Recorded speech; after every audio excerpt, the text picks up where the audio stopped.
Thanksgiving used to be my favorite holiday.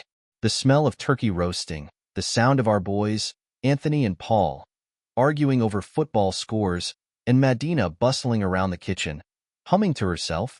It was home. It was tradition. But traditions change. This year, for the first time, we weren't hosting. With our boys off at college, Madina insisted we celebrate at her parents' house. It'll be easier on Mom and Dad, she'd said. We should start new traditions. I didn't argue. I'm Alex, 47, an insurance agent. I hate my job, but it pays the bills. It lets Madina, 45, stay home to care for her aging parents and, until recently, our kids. She says it's what she wants. I used to believe her. We arrived at her parents' house around noon. Grace, my mother-in-law, greeted us at the door with her usual warmth, but there was something else there, a sort of expectant energy. My father-in-law, Paul, shook my hand firmly, holding my gaze just a little too long. "Glad you made it," he said. "Been a while since we had you here." It was an odd thing to say, considering we visited every month. Madina disappeared into the kitchen with her mother, and I followed Paul to the living room, where he poured us both a drink. Whiskey. Neat. I took a sip, letting the burns settle in my chest. "She's still taking off?" he asked suddenly. I frowned. "What?" Paul stared at the fireplace, swirling his glass. "Madina. Every time she visits, she runs off after dinner. Says she's meeting a friend." He glanced at me. "You knew that, right?" I didn't respond. Because no, I didn't know. The day passed in a blur of forced smiles and strained conversation. Dinner was perfect. Madina's mother made sure of that. As we finished dessert, Madina put down her fork and announced, "I'm meeting Stacy for a drink. I haven't seen her in years." Grace smiled, a small, strange smile. Paul let out a breath, shaking his head slightly. Something wasn't right. I turned to my wife. "You're meeting Stacy? Tonight?" She nodded, standing up. "Yeah, she's only in town for a little while. I won't be late." She kissed my cheek and grabbed her coat. My gut twisted as I watched her walk out the door. Paul stood abruptly, tossing his napkin on the table. "Come outside with me for a second," he said. We stepped onto the porch, the night air sharp against my skin. He lit a cigarette, took a long drag, and exhaled slowly. "Alex," he said, voice low, "Stacy's dead." I stared at him, waiting for him to laugh, to say he was joking. But he just took another drag, watching me. "She died 6 months ago. Cancer. Madina knows. She went to the funeral." I felt the blood drain from my face. Paul continued. "She's been doing this for years. Leaving after dinner, never staying the night here. Her mother covers for her. I don't know where she goes, but it's not to see Stacy." My ears rang. I gripped the porch railing, my knuckles white. "You never wondered why she insisted on coming here instead of hosting?" he added. I had. I thought back to all the times she mentioned needing space now that the boys were gone, how she seemed so eager to change things up this year. Had this whole arrangement been for her convenience? "What do?" I asked, my voice barely above a whisper. Paul put a heavy hand on my shoulder. "Find out the truth." When I got back inside, Grace was already clearing the table. She glanced at me and then at her husband. She knew. She wasn't even hiding it. Madina's phone was warm in my hand, her familiar floral pattern case slightly worn at the edges. I had never been the type to snoop. In all our years together, I never thought I'd need to. But tonight, my father-in-law's words echoed in my head. "She's been leaving after dinner for years. Says she's meeting a friend." I knew now that wasn't true, and I needed proof. I tapped the screen, my fingers steady despite the churning in my stomach. Her passcode hadn't changed. I hesitated for only a second before unlocking it. First, I checked her messages. Nothing suspicious. No saved chats, no calls that stood out. But that didn't mean anything. People were careful. I moved to her recent locations. The GPS history showed her exact movements. She hadn't gone straight to wherever she was going. Her first stop was a liquor store. I exhaled through my nose, forcing myself to think logically. There could be a reasonable explanation. Maybe she picked up a bottle for Stacy, like she said. But then I checked her banking app. A single transaction from an hour ago. A bottle of champagne. I clenched my jaw. Not wine. Not a casual six-pack of beer. Champagne. Celebratory. Intentional. I sat back, staring at the screen. My heart pounded against my ribs. I clicked back to the GPS lock. The final destination popped up. A house. Not a bar. Not a restaurant. A house. I copied the address into my phone and ran a quick search. Morgan Taylor. I felt the blood drain from my face. Morgan. Her ex-boyfriend from high school. A name I hadn't heard in years. A name that suddenly explained everything. My breathing was slow and measured, but my hands had curled into fists. I didn't need to drive over there. I didn't need to bang on the door or catch them in the act. The picture was already clear. The champagne. The secrecy. The years of unexplained absences. This wasn't a one-time mistake. This wasn't something new. I sat there for a long time, staring at the evidence, at the confirmation of everything I had refused to acknowledge before. The small things I had ignored. The distance, the nights she was too tired, the way she had started pulling away the moment our sons left for college. A quiet, almost eerie calm settled over me. I opened her photo gallery and took a screenshot of the receipt from the store. Then I went to her settings and changed her wallpaper to the image. She'd see it the moment she picked up her phone. No angry texts. No confrontation. No fight. Just the truth staring her in the face. Then I grabbed my jacket, pulled my keys from the hook by the door, and walked out. Paul was standing on the porch, his eyes dark and unreadable. He looked down at the ring, then back at me. He nodded once. "Take care of yourself, son." I didn't trust myself to speak. I just walked past him, down the steps, into the cold night, leaving everything behind. And then at one point I decided to change my life and forget about old suffering. The roads blurred together after a while. Highways stretching endlessly under the dull glow of streetlights, gas station coffee cups piling up in the passenger seat. I wasn't thinking about where I was going, just about getting away. Florida had been the plan. Somewhere warm, somewhere far enough that I wouldn't run the risk of bumping into familiar faces at the grocery store. But somewhere along the way, after too many hours behind the wheel, I pulled off the road in Alabama, and I just stopped. It wasn't planned. It wasn't even intentional. But the town was small, the kind of place where no one asked questions. It had a shipyard hiring, a trailer park with cheap rent, and a DMV that didn't bat an eye when I handed over my old driver's license in exchange for a new one. So I stayed. The first thing I did was close my bank accounts. Every last one. I transferred the boys' student funds to myself. Not because I wanted to take their money, but because I knew exactly what would happen if I didn't. Medina would drain the accounts dry. And I wasn't going to let that happen. With everything closed out, I cut off the last remaining ties to my old life. No forwarding address, no way for her to track me down. She'd figure it out soon enough. I took a job at the shipyard, hauling metal and welding under the Alabama sun. It was hard work, the kind that left my arms sore and my body too exhausted to think. I liked it. There was something good about being tired for the right reasons. My trailer was small, nothing fancy. Just enough space for me, a couple of chairs, and a bed that creaked when I rolled over. I didn't have much, but for the first time in years, I had quiet. No forced conversations. No empty apologies. No waiting for someone to come home, only to realize they'd never really been there in the first place. I had peace. 3 months passed before I heard from Paul. It was a Tuesday evening, and I was sitting outside my trailer, beer in hand, watching the sky shift from orange to deep blue. The phone rang. An unfamiliar Alabama number.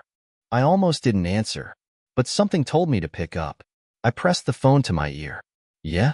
Paul's voice came through, steady as ever. "You alive?" I exhaled a small laugh. "Something like that." There was a pause.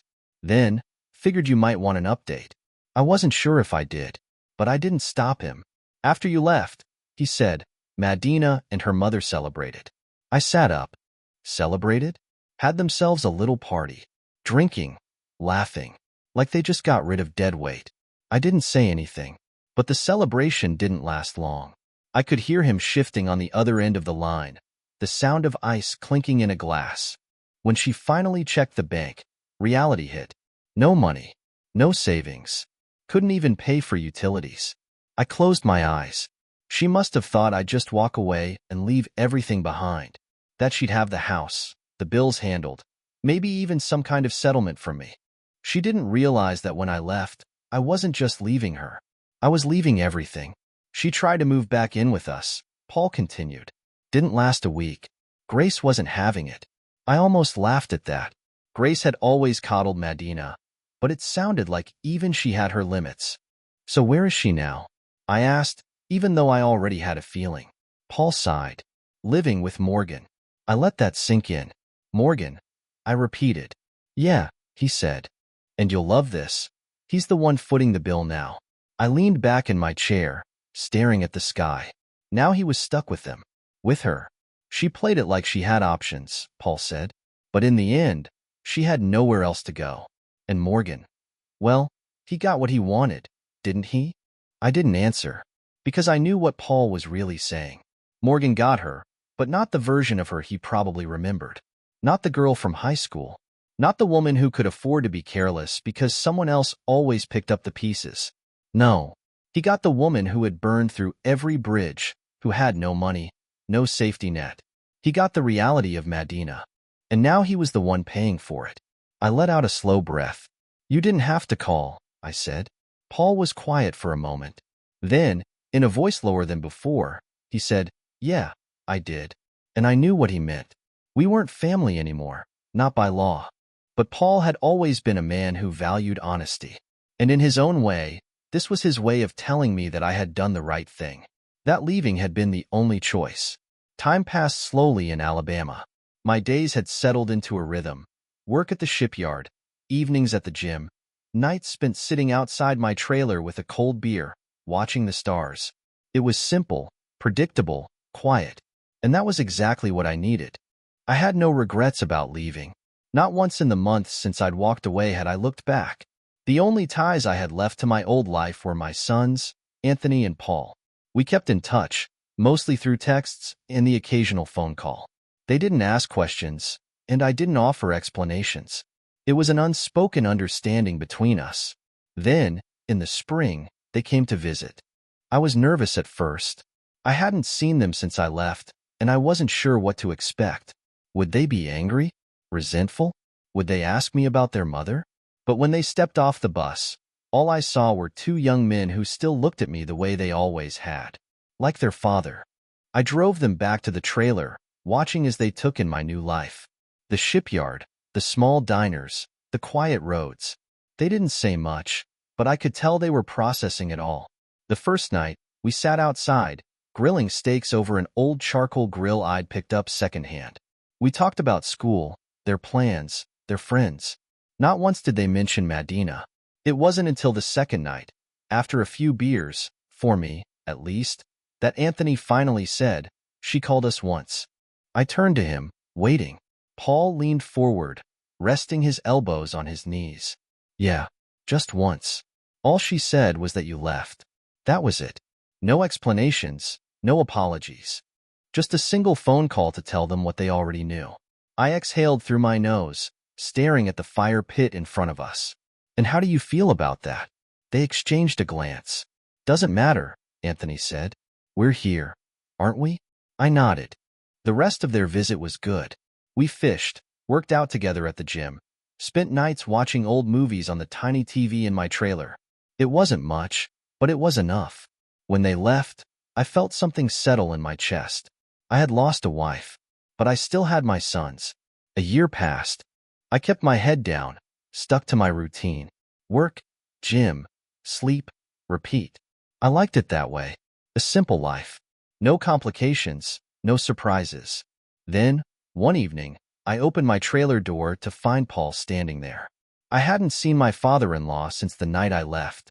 He looked different, thinner, older, but somehow lighter. He gave me a nod. Got a beer? I stepped aside, letting him in. We sat at the small table in my trailer, 2 cans of beer between us. He took a long sip, then set his drink down. I burned it down, he said. I blinked. What? Morgan's house. I stared at him. He leaned back in his chair, exhaling slowly. Right in the middle of their wedding. Lit the whole place up. I didn't say anything. Paul took another sip of beer, then chuckled. They were halfway through the ceremony when Morgan got the call. Stopped everything right then and there. Ran off, left Madina standing at the altar. I ran a hand over my face, still trying to process what I was hearing. You're telling me you burned down a man's house during his wedding to your daughter? Paul shrugged. Wasn't much of a house to begin with. Old wood, bad wiring. Just needed a little push. I set my beer down. Paul. He met my eyes, his face unreadable. I sold mine too. House, everything. Walked away. Left Grace with whatever she wanted to take. I leaned back in my chair, staring at him.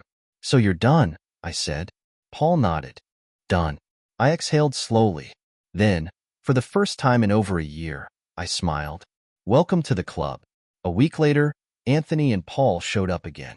They didn't even wait to sit down before dropping the news. The wedding never happened, Anthony said. Paul grinned.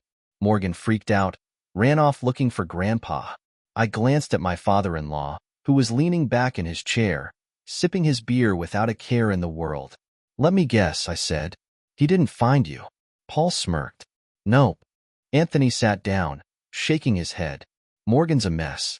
He's been asking around, trying to track Grandpa down, but he gestured at Paul. He covered his tracks.